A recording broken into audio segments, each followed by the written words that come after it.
ओम रानी नमः दीदी, आपकी सिद्धेभ्यः। आवाज नहीं आ रही है। ओम नमः सिद्धेभ्यः। ओम नमः सिद्धेभ्यः। आ रही है अब? अब आ रही है, अब आ रही है। पहले मैं नहीं बोल रही थी। शुरू अच्छा। करते हैं मंगलाचरण। ओम नमः सिद्धेभ्यः। ओम नमः सिद्धेभ्यः। जय श्री ओम नमः सिद्धेभ्यः। नमो अरहंताणम। नमो सिद्धाणम। नमो आयरियाणम। नमो उवज्झायाणम। नमो लोये सव्यसाहूणम। अष्ट महाप्रातिहार्य वैभवदिंद। अष्ट गुणन गणाउल ओम दम। सृष्टिगे मनगल पर्याय दिनित। अष्टम जिनिगेर गुवेनो। अप्रतिम प्रतिभा सिंधु। श्रीभुवलय हरचयिता। आचार्य कुमुदेन्दु पादौ। मूले शिरसा नमो नमः। संत शिरोमणि आचार्य गुरु विद्यासागर जी महाराज की जय। अप्रतिम प्रतिभा सिंधु आचार्य कुमुदेन्दु जी की जय। तीन कम नौ करोड़ मणि महाराज की जय। द्वादशांग जिनवाणी माता की जय। संपूर्ण आरिका माता जी की जय।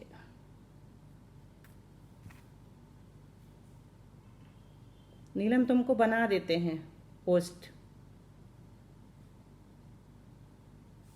ठीक है? हम्म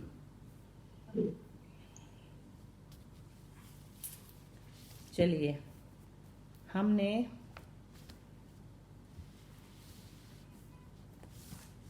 पहले दूसरी चीज पढ़ते हैं। आज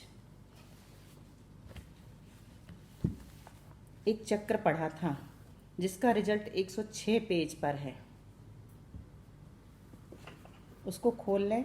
दीदी, हम्म आपने वो एक सम संख्या वाला पढ़ाया था, फिर उसका विषम संख्या वाला नहीं बताया आपने। बता दिया, आप उस दिन नहीं रही होंगी, फिर से बाद में बता देंगे, ठीक है? किसी दिन आप एब्सेंट थी क्या? हाँ, एक दिन थे ना हाँ, तो बस absent। उसी दिन हुआ है, मान के चलो। हो गया है, वो अच्छे से हुआ, ठीक है?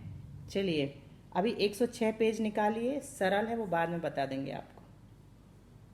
106 पेज में हमने जो अंक चक्र हल किए थे उनका रिजल्ट दिया हुआ है, ठीक है? तो पहले रिजल्ट को जब हम जोड़ करके पढ़ते हैं तो क्या बनता है? अष्ट महाप्रातिहार वैभव दिंद। अष्ट गुणन गणौल औमदम। सृष्टिगे मनगल पर्याय दिनित। मंगल है एक्चुअल में वो, मूल प्रति में सृष्टिगे मंगल। अपन मनगल कह रहे हैं ना, क्योंकि इसमें मनगल लिखा हुआ है। किसमें? आचार्य कुमुदेन्दु पुस्तक में मनगल लिखा हुआ है, ऊपर अनुस्वार ना लगा के आधा ना बनाया हुआ है। तो अपन ने वो आदत बना ली थी मनगल पढ़ने की, तो अपन अब मंगल पढ़ेंगे, क्योंकि मूल में मंगल है। सृष्टिगे मंगल पर्याय दिनित। अष्टम जिनगेर गुवेनो। ये आप लोगों का खुला है क्या? देशभूषण जी वाली पुस्तक में है, मूल में है ना, पीडीएफ में, अगर किसी को खोलना हो तो दूसरे वाले जो अक्षरों में फैले हुए हैं श्लोक आगे के, उनको भी हम श्लोक के रूप में पढ़ करके जरा अर्थ देखेंगे आज। इसका अर्थ तो हम लोगों ने पढ़ लिया था पहले वाले का, याद है ना सबको? अब दूसरे वाले का इसका पढ़ लिया था, दूसरे वाले का अर्थ देखते हैं। दूसरा वाला श्लोक क्या है? टवणेय टवणेय कोलु पुस्तक। टवणेय कोलु पुस्तक, इसमें हलंत को टा ही बोलेंगे। क्या खोल रखे हैं दीदी? कहाँ खोल ललिता रखे हैं? भाभी, आप रोज देर से पूछती हो, लेट आती हो क्या? नहीं दीदी, पहले चालू पर ही आप लोग ज्वाइन भी कर रखे थे, तो फिर इसमें लग जाती है, फिर जल्दी से याद आता है। चलिए, 106 पेज खोल लीजिए, कोई बात नहीं। 106 पेज खोल लीजिए, उसमें रिजल्ट लिखे हुए हैं। वो सफेद वाली आचार्य कुमुदेन्दु पुस्तक में, एक ही पुस्तक है अपने पास अभी मुख्य रूप से, तो उसमें खोलना है, पीडीएफ में अभी नहीं खोलना है। पीडीएफ से आज थोड़े छंद बताएंगे। तो 106 पेज में जो हमने 27 बाई 27 के 9 टुकड़े किए थे, उसमें से पहले का आधा हल किया था और दूसरे श्लोक को संगीता भाभी ने बना करके ग्रुप में डाला था, शायद किसी ने देखा हो। यहाँ तक ही अपना हुआ है, वो भी पूरा नहीं हुआ कहना चाहिए, एक का ही हुआ है संगीता भाभी का, और हम लोगों ने आधा किया। तो ये दूसरे श्लोक को पूरी तरह से कैसे पढ़ेंगे? ये वर्ण जो बिखरे हुए हैं, अलग अलग लिखे हुए हैं वर्णांक, वर्णांक नहीं, मूल वर्ण लिखे हुए हैं, है ना। वर्णांक तो अंकों में आते हैं, तो मूल वर्ण जो लिखे हुए हैं इनको हम श्लोक में पढ़ रहे हैं। तो क्या आ रहा है, टवणेय। ट हलंत को हम पूरा पढ़ रहे हैं, टवणेय। इसमें तो अच्छा था चतुर्दशी का आ की जगह वाह होना चाहिए। अभी थोड़ा सुधारते भी चले। पेंसिल का है, टवणेय है वो मूल शब्द। मूल प्रति में क्या है, आ के बाद बा लगा लो, टवणेय। वाह भी पूरा है, वाह और आ 2 अंक और चाहिए इधर पे, है ना। ये अपन सुधार की दृष्टि से लिख देते हैं। टवणेय, कोलू, पुस्तक, पिंछ, पात्रेय, दिख रहा है, हाँ पात्रेय, अवतारदा, कमंडलद, नव। नव में जाकर के एक लाइन पूरी हो गई। पात्रेय में आधी लाइन पूरी होती है और नव में जाकर के नव के कमंडलद के बाद एक लाइन पूरी होती है, अवतारदा कमंडलद। वो शारदा जी की जो डली है ना ध्वनि, सुनी किसी ने, उसमें ये बहुत अच्छे से गाया है उन्होंने, MP3। एक बार फिर से सुनना, अपना उसमें हल है। फिर नव कार मंत्र सिद्धिगे, कारण वेंदु, भूवलय, दोड़ू, पेड़द, महिमा। यहाँ तक अपना दूसरा श्लोक पूरा हुआ है। अब इस दूसरे श्लोक का अर्थ क्या है जरा हम ये भी देख लें सरसरी तौर पर। टवणेय कोलू का अर्थ होता है रहल, यानी पुस्तक रखने की व्यासपीठ। सभी जानते हैं ना रहल तो। हाँ टवणेय कोलू मतलब रहल, ये तो हुआ नंबर 1। और दूसरे नंबर पे पुस्तक, तीसरा पिच्छ, पिंच मतलब पिच्छ, पिच्छी। और पात्रे, पात्र रूपी कमंडल, पात्रे मतलब पात्र रूपी कमंडल। ये चारों ही यहाँ तक जाएगा। पात्रे अवतारदा कमंडलद मतलब पात्र रूपी कमंडल। ठीक है, इसका अर्थ क्या हुआ, पात्रे अवतारदा कमंडलद मतलब पात्र रूपी कमंडल। ये चारों ही क्या हैं, नवकार मंत्र सिद्धिगे कारण वेंदु। ये चारों ही 9 पद की सिद्धि के कारण है। 9 पद मतलब नवकार मंत्र। यहाँ पर नवकार मंत्र को 9 पद से भी कहा जाता है कन्नड़ में। इस प्रकार भूवलय दोड़ू पेड़द महिमा, इस प्रकार भूवलय की रचना के आदि में महामहिमावान वैभवशाली चंद्रप्रभ भगवान ने कहा है, मतलब दिव्य ध्वनि में आया है। चंद्रप्रभ भगवान से हम 24 तीर्थंकर ले लेते हैं, ये तो पता है ना। हमारे मंदिर में अगर चंद्र कहाँ से लिया आपने? ऊपर से लिया, महिमावान वैभवशाली, इसी से ले लिया, क्योंकि उन्होंने चंद्रप्रभ भगवान को नमोस्तु किया है पहले श्लोक में। तो ये अध्याहार कहलाता है क्या? अष्टम गुणन गणोल से लिया। हाँ, उसी से लिया। पहले वाले श्लोक के अष्ट गुणन गणोल, जो अष्ट महाप्रातिहार्य बहु दिन अष्टम जिनगेर गुवेनु, अष्टम जिनगेर गुवेनु लास्ट में दिया ना, उसको यहाँ पर हमने हाँ उसकी यहाँ पर अनुवृत्ति की है। दूसरे में तो नहीं है अष्टम जिन, लेकिन इसको हम अनुवृत्ति और अध्याहार भी कहते हैं कि पहले से हमने ये कहा कि किसने कहा है, तो अष्टम जिनेन्द्र देव महिमावान जो हैं उन्होंने ऐसा कहा है कि रहेल, पुस्तक, पिच्छी और कमंडल ये चारों ही 9 पद सिद्धि के कारण हैं। इस प्रकार भूवलय की रचना के आदि में महामहिमावान ने कहा है। तो वो कौन है? चंद्रप्रभ भगवान। ठीक है, अच्छा। ये दूसरे श्लोक का अर्थ हुआ। अब तीसरे श्लोक को हम पढ़ते हैं, तीसरी गाथा को, गाथा भी कह सकते हैं, कन्नड़ में है। जब प्राकृत में होती है तो उसको गाथा कहते हैं हमारे यहाँ, मतलब कन्नड़ को छोड़ के। और संस्कृत में होती तो उसको श्लोक कहते हैं। और न्याय में जो संस्कृत में होता है उसको कारिका कहते हैं। ठीक है, ये अलग। क्या बोलते हैं? कारिका। कारिका, हाँ कारिका। कौन सी कारिका चल रही है उसमें गाथा नहीं बोलते और छंद भी नहीं बोलते, श्लोक भी नहीं बोलते, उसमें कारिका बोलते हैं। प्राकृत में गाथा बोलते हैं, संस्कृत में छंद या श्लोक बोलते हैं और न्याय में कारिका बोलते हैं। व्याकरण में तो सूत्र ही हुआ करते हैं, सूत्र या वार्तिक। ठीक है, व्याकरण में सूत्र या वार्तिक होते हैं। तीसरा श्लोक क्या है? टवणेयोल। यहाँ पर भी टवणेयोल, टव यहाँ पे पूरा लिया, टा आ वा आ लिया। देखो दूसरे वाले में टा आ तो लिया है, वा आ छूटा था, क्योंकि शायद उनको अंक उतने चाहिए थे या जो जिस वजह से भी छूट गए हों वो देखा जाएगा। तो टवणे यहाँ पर भी लिया है, टवणे योल क्षर। दीदी दूसरे वाले में टा के बाद आ नहीं आना चाहिए, क्योंकि ये आधा ही टा है इसमें। हाँ, अंक में है ना, इसलिए तो उसमें नहीं डाला, वही हम कह रहे हैं। परंतु जो श्लोक है ना उसमें पूरा टवणे मतलब टवणे कोलू मतलब होता है रहल। श्लोक में मूल जो प्रति है, आप देखना खोल के पीडीएफ किसकी, आचार्य देशभूषण जी वाली, वही देख रहा है। उसमें देख रहे हैं। तो उसमें टवणे आधा टा दिया है, हाँ आधा टा दिया है, लेकिन जो उनकी MP3 सुनोगी ना उसमें टवणे लिया है, और दूसरे में भी टवणे, तीसरे वाले में भी टवणे लिया है। तो इसलिए हम बोल रहे हैं कि आधा टा से हम उच्चारण नहीं कर सकते, ट्वा बोलना पड़ेगा हमको, टवणे। तो ये तीसरा वाला शुद्ध लग रहा है, क्योंकि हमको करेक्शन भी करते चलना है। हमारे पास प्रति आई है करेक्शन होने के लिए ये, तो इसमें अपन करेक्शन कर सकते हैं। ठीक है, तो अभी इसको क्वेश्चन मार्क में रखते हैं, आधा टा लेना है कि पूरा टा लेना है। ठीक है, लेकिन टवणे हमने MP3 में कल सुना था, टवणे या कोलू बोल रहे थे वो जो कन्नड़ वाले हैं। ठीक है, तो इस तीसरे श्लोक में क्या कहा, टवणेयोलक्षर दंकव। MP3 कौन बता रही हूँ? शारदा जी की MP3 डली है ना अभी अपने वो वाले ग्रुप में भी डली है।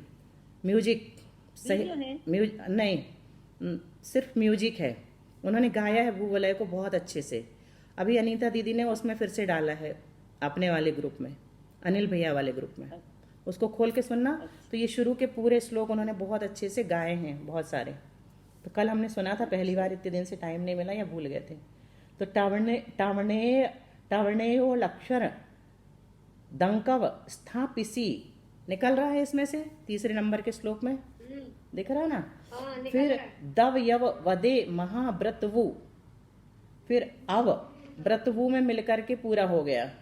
ठीक है, और फिर अव के बाद वो क्या है, र, अवर वरिगे, हाँ अवर वरिगे तक्क शक्तिगे वरवाद नव मंगलद भूवलय। यहां तक अपना तीसरा श्लोक पूरा हुआ। इसका अर्थ क्या है, इसका अर्थ भी बहुत अच्छा है।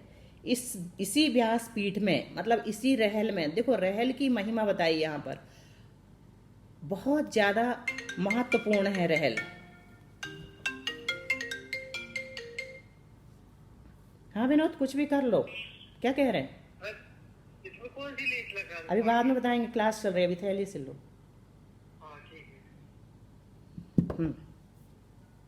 तो तीसरे श्लोक में क्या बताया कि इसी व्यासपीठ अर्थात रहल में एक और 64 अक्षर और दूसरी ओर 9 अंक की जो स्थापना की गई है। देखो अपन ने अभी कभी सोचा भी नहीं होगा, रहल ऐसा होता है ना, ऐसा खुला होता है। तो इसका मतलब एक और तो 64 अक्षर लिखे गए और दूसरी ओर 9 अंक की जो स्थापना की गई है, इसका मतलब वो रहल में ही होते हैं अंकित। मतलब जो सही रहल होती है उसमें ये अंकित होना चाहिए, 64 अक्षर और 9 अंक की जो स्थापना की गई है। और नहीं अगर है तो वो भाव रूप से स्थापित है, क्योंकि उसमें हमेशा श्रुत विराजमान रहता है। तो 9 अंक भी और 64 अक्षर भी उसमें विराजमान रहते हैं भाव रूप से। द्रव्य रूप से अगर नहीं भी हो तो स्थापना की गई है। वही महाव्रत धारण किए हुए महात्माओं ने अर्थात दिगंबर मुनिराजों ने भव्य जीवों की शक्ति को जानकर उनकी शक्ति के अनुसार साध्य हुआ नव केवल लब्धि रूप नव मंगल ही भूवलय है। ये भूवलय ऐसा है, वही महाव्रत धारण किए हुए महात्माओं ने अर्थात दिगंबर मुनिराजों ने। इसमें तीसरा श्लोक कहाँ से पढ़ रहे हैं? ये 62 पेज और 106 पेज मिला। 52 पेज तो मिला। 62 और 106 52 ना 60 60 52 6 2 दो और 106 की पूरी लाइन इसमें दिए, 62 में दिए।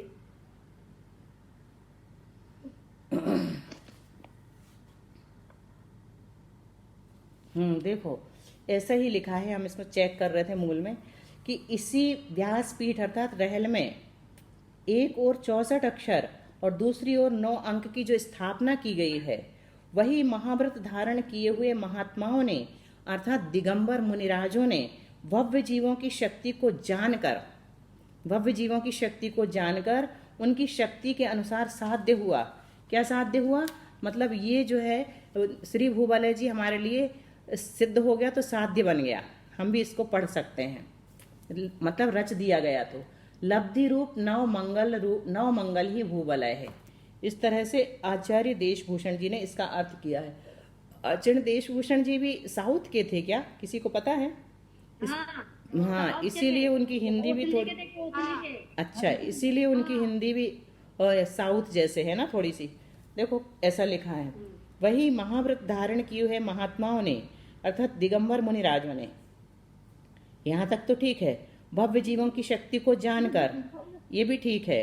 उनकी शक्ति के अनुसार साध्य हुआ, ये थोड़ा सा हिंदी जैसा नहीं लग रहा, हिंदी साहित्य जैसे नहीं लग रहा। उनकी शक्ति के अनुसार साध्य हुआ, नव केवल लब्धि रूप नव मंगल ही भूवलय है। आ गया भाव? तो समझ में आ गया ना भाभी? पूरा नहीं मिलेगा ललिता भाभी, ये पीडीएफ खोलना पड़ेगा फिर आपको, हिंदी अगर देखना है तो। अभी हम लोग आपको जो खुलवाए हैं ना, देखो ये तो खुल गया आपका, इधर देखो मेरी तरफ, ये तो खुल गया ना। हाँ, बस इसके श्लोकों का अर्थ देख रहे थे, जो हमारे 7 श्लोक निकले हैं। 7 श्लोक निकले थे ना उस दिन, अपन ने 9 टुकड़े किए थे। पीडीएफ में कहाँ है? पीडीएफ में आपको टाइम लगेगा, बाद में देख लेना। अभी हम सामान्य रूप से ललिता दीदी, आप है ना पुस्तक में देख लो ना, सीधा 62 पेज निकालो, उसमें सीधा दिया हुआ है।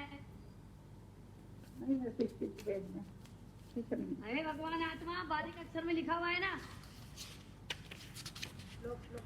श्लोक लिखा हुआ है, देखो ये। हाँ दीदी बस उन्हीं का अर्थ चल रहा है, उन्हीं का अर्थ चल रहा है। उनका हिंदी वो बता रहे हैं। उन्हीं का अर्थ चल रहा है अभी। ठीक है दीदी जी, 9 अंक किसको बोला? जो अपन ने 9 अंकों से चक्र बनाया है ना, उनको 9 अंक बोला है। 9 अंक, हाँ, 9 अंक वाले 9 अंक, उन्हीं को 9 अंक यहाँ पर हम सबके लिए वो साध्य हो गए हैं, हम उनको भी सिद्ध कर सकते हैं। हमारे लिए साध्य बना दिया है किसको? दिव्य ध्वनि को। किस में भर करके? श्री भूवलय जी में भर करके। अब चौथा श्लोक देखो। प्लीज दीदी, मैं पीडीएफ खोल रखी हूँ, उसमें कौन सा पेज है? मेरे पेज से पीडीएफ का नहीं मिलता, इसलिए मैं नहीं बता पाऊंगी। 23 में नहीं पता किस में, मेरी पुरानी पुस्तक है। पहला पीडीएफ में 7 नंबर है। चलो मिल गया, इन लोगों से पूछो। चलो ठीक है, सब मिलके ललिता भाभी को जल्दी जल्दी बता दिया करो। 7 नंबर पेज पर नहीं लिया वो। पीडीएफ कौन सी दीदी? आप तो कई देशभूषण जी की, देशभूषण जी कृत एक ही पीडीएफ। चलिए अब चौथा श्लोक देखो। चौथा श्लोक क्या लिखा हुआ है? अब बारीक अक्षर वाला दिख जाए तो वो देख लो, नहीं तो ये पीडीएफ में देख लो। क्या लिखा है? दिही, दी है ना, दा में ई है, दा में ई है ना, कि वा में ई है? ता में ही है, ओमकार दतिशय। नहीं, वो नहीं। चौथा श्लोक दिहवाणी है कि विहवाणी है? विहवाणी। हाँ ठीक है, बस ठीक है। मेरे में वो क्या स्याही फैली हुई इसलिए पूछ रही थी। विहवाणी ओमकार दतिशय विहनिन्न महावीर वाणी एन देनुव। यहां तक हमारी एक लाइन पूरी हुई। ठीक है, फिर क्या लिखा है? महिमेय। महिमे, माँ है ना, महिमेय मंगल प्रावृत। हलंत है, लेकिन अपन उसको पूरा पढ़ेंगे क्योंकि यहाँ पर अंक चक्र की वजह से कई जगह हलंत रखा होगा, कुछ तो कारण है। महिमेय मंगल प्रावृत वेणुव महसिद्ध काव्य भूवलय। चौथा और पढ़ लेते हैं, फिर हम थोड़ा सा कुछ और देखेंगे क्योंकि पूरे एक साथ नहीं हो पाएंगे। अपन लोग को पेज नंबरिंग में टाइम लग जाता ना। यह 9 की वाणी। प्रभा दीदी, ये जो है ना म हलंत लिखा है ना, तो वो हमारे यहाँ मराठी और उसमें क्या करते हैं, उसको आधा करते हैं। हमें ज्वाइन करते हैं, इसलिए वैसा किया होगा, में ऐसा। हाँ, लेकिन संस्कृत या व्याकरण के अनुसार ना आधा माँ को शुरू में नहीं पढ़ सकते, फिर उसमें अकार जोड़ना ही पड़ेगा, और उसको कहते हैं आकार इहोच्चारणार्थम। हाँ। आकार यहाँ पर उच्चारण के लिए, जैसे हम माँ बोलते हैं ना, समझ लो उसमें अ मिला हुआ है, आधा माँ को बोल ही नहीं सकते हम स्टार्टिंग में, बीच में तो बोल सकते हैं संवत, लेकिन स्टार्टिंग में आधे अक्षर को बोलना कठिन होता है। क्वचित वगैरह में बोल सकते कहीं कहीं, क्वचित जैसे का में आधा का बोल लिया, लेकिन कुछ व्यंजन ऐसे होते हैं वो अकार उच्चारण के लिए उसमें लगाया ही जाता है। तो इसी प्रकार यहाँ पर हम क्या बोलेंगे, महिमेय। और भी आज सब लोगों को ये देखना है MP3 सुन के कि उन्होंने आधा कैसे बोला है या पूरा बोला है, आधा बोला है तो कैसे बोला है या पूरा बोला है, थोड़ा सा जरूर सुनेंगे। शारदा जी करके PDF डली है MP3 अपने ग्रुप में, श्री भूवलय जी बेसिक में, तो इसका करेक्शन करेंगे आप लोग मिल करके। तो महिमेय मंगल प्रावृत वेणु महसिद्ध काव्य भूवलय, बहुत अच्छा गाया उन्होंने, भूवलया भूवलया करके बोला है। इसका अर्थ क्या है, यह नौ की वाणी, नौ ही को पकड़ रहे हैं, नवमांक को पकड़ रहे हैं, क्योंकि हर जगह नौ ही है। अगर हम 27/27 का भी बनाते हैं तो 9 अंक ही चलते हैं उसमें, ये ध्यान दिया ना आप लोगों ने, क्योंकि 729 वाला हमारे पास कोई वो नहीं है, वर्ण नहीं है, 64 ही वर्ण है, और 64 वर्ण जो है नवमांक में समाहित है। तो भले ही हम 729 को पढ़ें श्रेणीबंध में, यानी कि श्रेणीबंध में तो हमने 729 को पढ़ा है ना, लेकिन चक्रबंध में नवमांक में हमने 9x9 के बना लिए, 9 टुकड़े। अभी 729 वाला अपन ने पूरा नहीं किया, ये भी ध्यान रखना, उसको भी एक दिन करना है, आगे बढ़ाना है। तो यह 9 की वाणी ओमकार शब्द का अतिशय है। विहवाणी ओमकार दतिशय, यहां तक हो गया। विनिन्न महावीर वाणी एन देनुव, और क्या कह रहे हैं, ऐसी इस वाणी को इस काल में महावीर वाणी कहते हैं, ऐसी इस वाणी को इस काल में महावीर वाणी कहते हैं, और इसको महामहिमा वाला मंगल प्रावृत भी कहते हैं, और इसको महिमेय मंगल प्रावृत वेणुव, और इसको महामहिमा वाला मंगल प्रावृत भी कहते हैं, और इसको महासिद्ध काव्य भी कहते हैं, महासिद्ध काव्य भूवलय, तथा इसको भूवलय सिद्धांत भी कहते हैं। इतने सारे इसके पर्यायवाची बता दिए कि यह 9 की वाणी ओमकार शब्द का अतिशय है, ऐसी इस वाणी को इस काल में महावीर वाणी कहते हैं, यही मंगल प्रावृत है, और यही महासिद्ध काव्य है, और यही भूवलय सिद्धांत भी है। इस प्रकार से आज हमने 4 देखे, 3 हम कल देखेंगे, नहीं तो पूरा टाइम हो जाएगा। ठीक है, कल सब ढूंढ के रखना ललिता भाभी, आप PDF खोलेंगी तो देशभूषण जी वाली उसमें दिया हुआ है शुरू में, और इसको वाली PDF में कितने पेज नंबर में दीदी? पेज जो है स्टार्टिंग में है, पहला अध्याय साथ में तो कुछ मुझे तो नहीं मिला दीदी, साथ में रात में मिल जाएगा, अभी आप क्लास के बाद देखेंगी तो मिल जाएगा। ठीक है, अभी आपका 32 पेज रहेगा, किताब का 7 और 8 पेज रहेगा। PDF में आप जब 32 खोलेंगी तो उसके PDF में जब किताब दिख रही है उसका 7 और 8 पेज है। PDF में 32। बस आप तो पहला अध्याय ढूंढ लेना ललिता भाभी, उसमें मिल जाएगा। चलिए, अब सब लोग अपनी PDF छंद वाली थोड़ी सी खोल लें, थोड़ा उसकी भी ज़रूरत पड़ रही है, क्योंकि बहुत ज़्यादा मिस्टेक निकल रही हैं। तो हम छंदों से क्या करेंगे, मात्रा गिन करके सुधार कर सकते हैं। अंक चक्र में देखो, अब हमको अंक चक्र में सुधार करना सीखना है, अंक चक्र से अब हम लोग पढ़ेंगे। PDF खोलें, हम भी खोल रहे हैं, हमारे पास भी PDF में ही है वो। ललिता भाभी सबसे पहले आप खोलिए, श्री भूवलय जी बेसिक जो अपना ग्रुप है उसमें छंद खोल लीजिए। छंद सब लोगों को, द्रव्य श्रुत संख्या भी पढ़ाना है, ये बाद में पढ़ लेंगे, आज टाइम नहीं रहेगा। छंद परिचय खोल। हाँ, छंद परिचय खोल लीजिए। तो छंद परिचय की भूवलय को पढ़ने के लिए आवश्यकता क्यों पड़ गई? अभी अभी हमने देखा कि आधा अक्षर जो है ना, ये इसकी गणना नहीं होती है, और अगर गणना हुई है तो फिर अक्षरों को ज़्यादा करना पड़ेगा, कम करना पड़ेगा या ज़्यादा करना पड़ेगा। तो इस अपेक्षा से हमें छंदों को जानना आवश्यक है। और ये जो छंद अभी हम पढ़ के आए हैं 4 श्लोक, ये सांगत्य छंद है, इसको लिख लो। याद रखना। और सांगत्य छंद का लक्षण कहीं मिल जाए तो आप लोग इसको जरूर खोजिएगा। सा में ऊपर बिंदी, सा में आ की मात्रा ऊपर बिंदी, ग आधता और या, सांगत्य छंद। एक गाने वाले छंद है, सांगत्य छंद हाँ, है। इसका अर्थ जरूर गाने वाला निकल रहा है, लेकिन ये छंद का नाम भी सांगत्य है।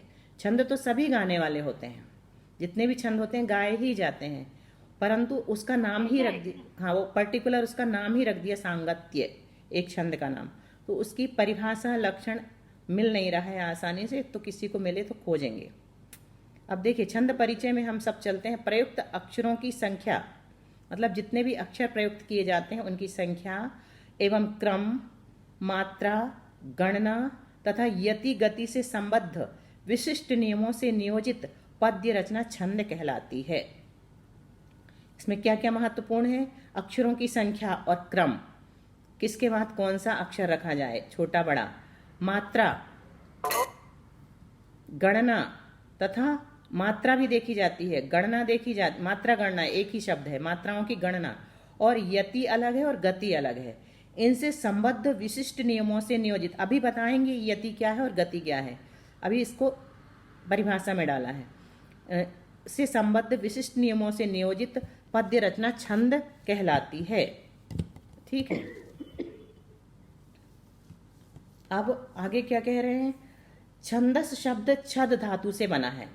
धातु होती है ना, धातु से शब्दों की रचना होती है। इसका धातुगत व्युत्पत्ति मूलक अर्थ है जो अपनी इच्छा से चलता है।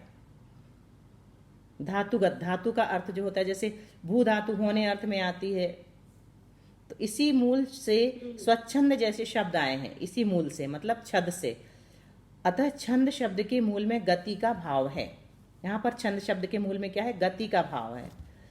छंद सरस होने से पाठक को सौंदर्य बोध तो होता ही है, साथ ही छंदों का निश्चित आधार होने के कारण वे सुगमता पूर्वक कंठस्थ हो जाते हैं। कंठस्थ था होना चाहिए अंत में, वो भी थोड़ी मिसप्रिंट है।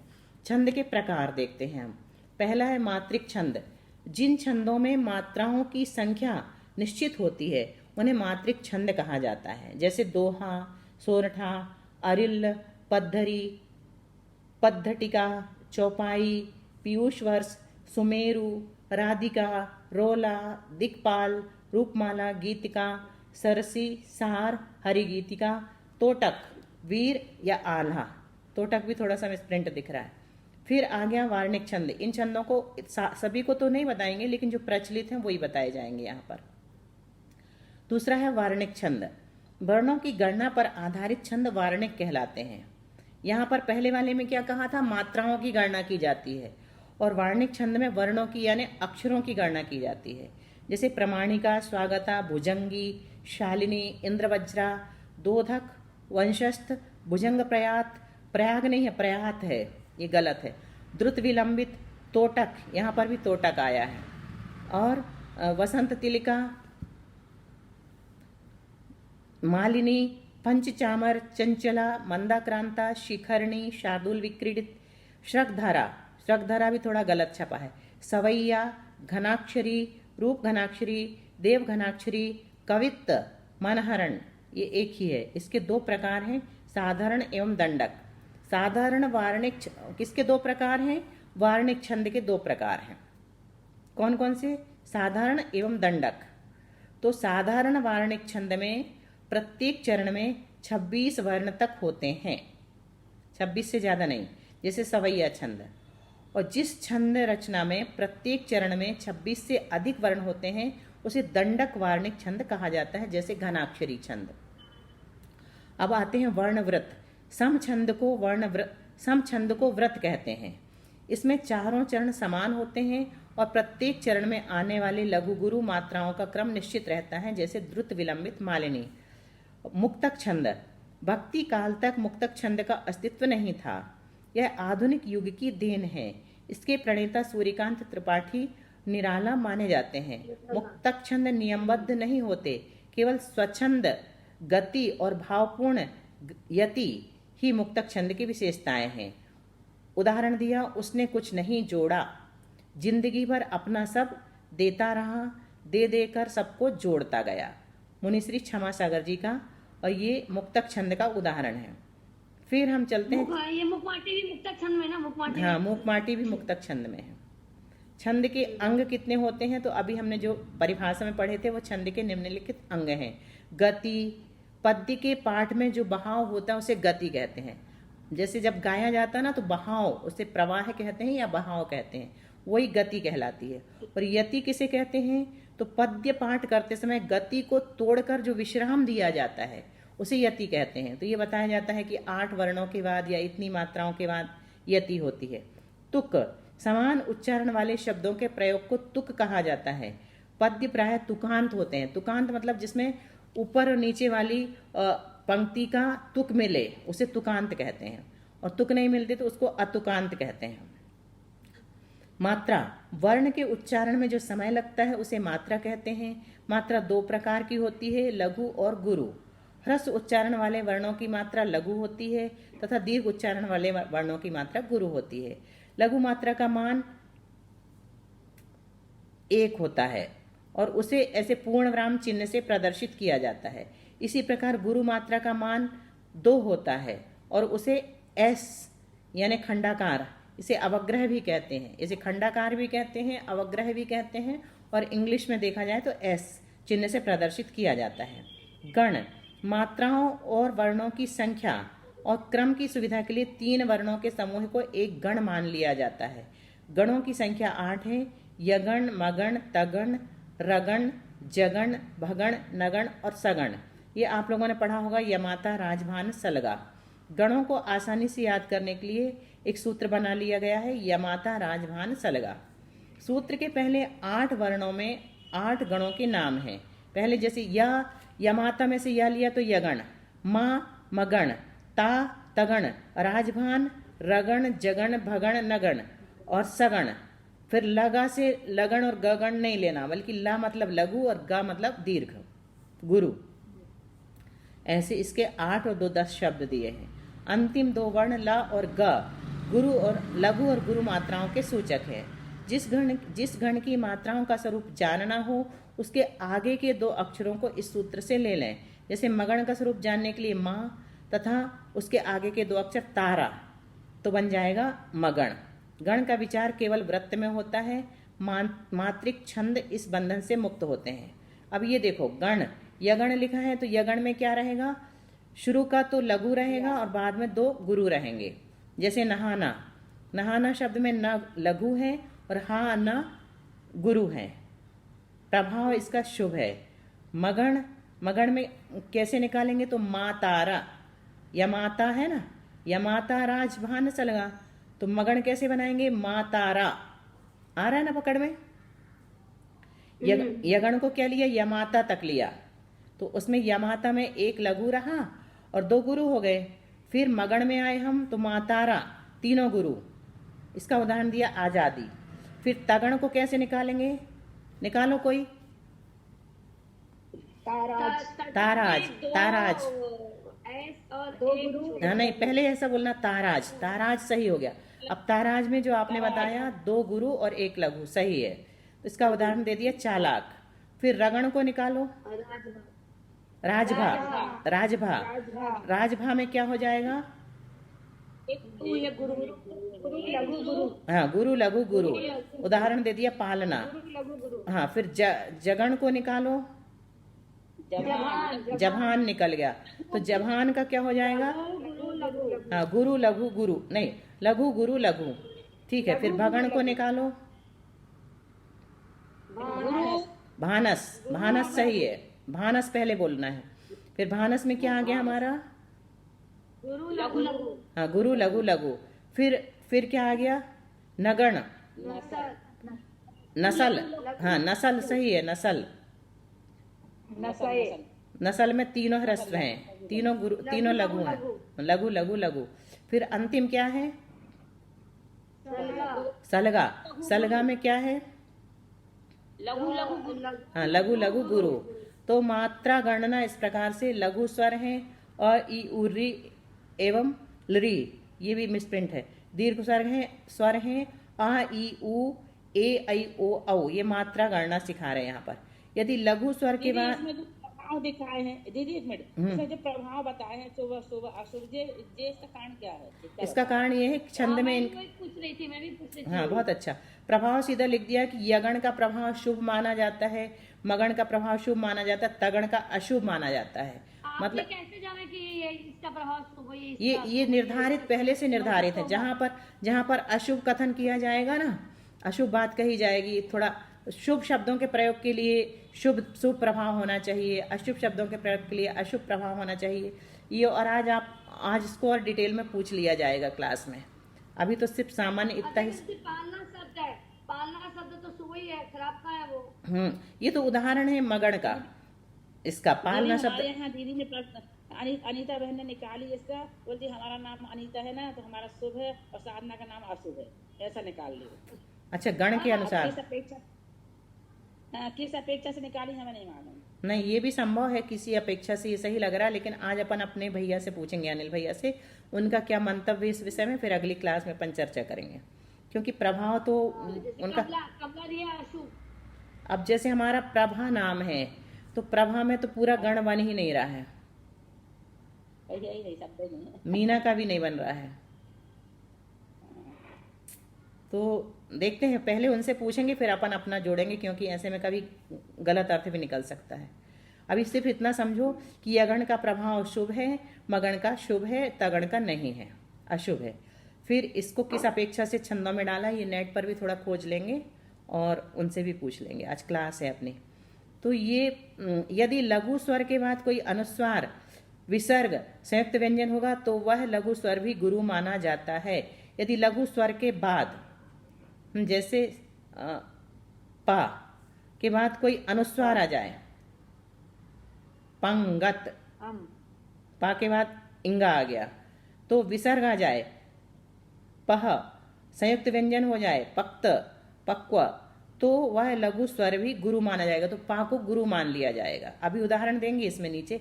यदि अच्छा, अगला, पाद यानी चरण के अंत में लघु स्वर भी आवश्यकता के अनुसार गुरु माना जाता है। जैसे कोई काव्य लिख रहे हैं, प्रणम्य सागर जी ने अभी बनाया 24 तीर्थंकर का, तो बाद में अगर हमें गुरु की जरूरत है और अक्षर हमारा लघु आ गया, तो उसमें चिंता नहीं करनी पड़ती कि उन्हें गुरु शब्द ढूंढ करके डालें, वो लघु लिख देंगे तो उसको गुरु मान्यता दी गई है, गुरु की मान्यता दी गई है। अंत का लघु स्वर भी आवश्यकता के अनुसार गुरु माना जा सकता है। अब दोहा, अब छंदों के उदाहरण देते हैं। दोहा अर्ध सममात्रिक छंद है, यह 2 पंक्ति का होता है, इसमें 4 चरण माने जाते हैं। इसके विषम चरणों यानी प्रथम और तृतीय में 13-13 मात्राएं और सम चरणों यानी द्वितीय और चतुर्थ में 11-11 मात्राएं होती हैं। विषम चरणों के आदि में प्रायः जगण यानी जभान है ना, जगण मतलब जभान, तो लघु गुरु लघु टालते हैं, मतलब विषम चरणों के आदि में प्रायः जगण टालते हैं, मतलब लघु गुरु लघु वाला शब्द नहीं आना चाहिए विषम चरणों में, मतलब पहले और तीसरे में, लेकिन इसकी आवश्यकता नहीं है। सम चरणों के अंत में गुरु और एक लघु मात्रा का होना आवश्यक होता है। उदाहरण कल देंगे, आज का समय पूरा हो गया।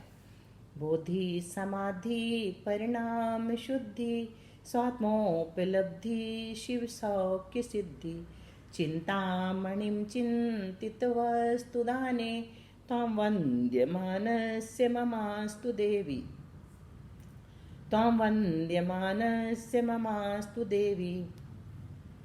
संत श्रोमणी आचार्य गुरु विद्यासागर जी महाराज की जय। 3 कमनौ करुणमणि महाराज की जय। द्वादशांग जिनवाणी माता की जय।